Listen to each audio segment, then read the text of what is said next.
Today, the impact of human activity on the planet is plain for all to see, leaving many people around the world to believe that the governments should be doing more to protect the natural world.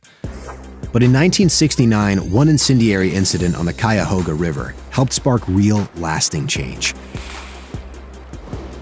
Almost 110 years earlier, the U.S. Civil War turned Cleveland, Ohio, into a major center for industry.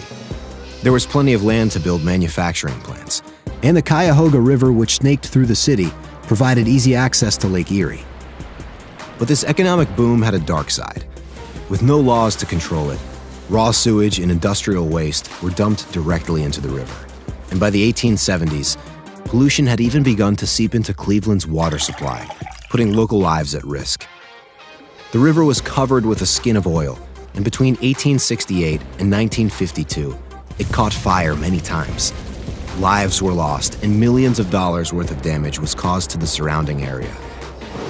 To combat this ever-present problem, the city's authorities pumped $100 million into a systematic cleanup.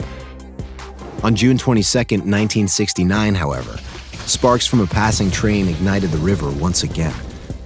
The fire was short-lived, and its impact cost the city just $50,000.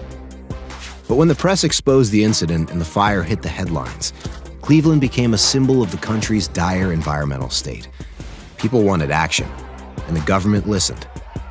In 1970, President Richard Nixon signed the National Environmental Policy Act into law.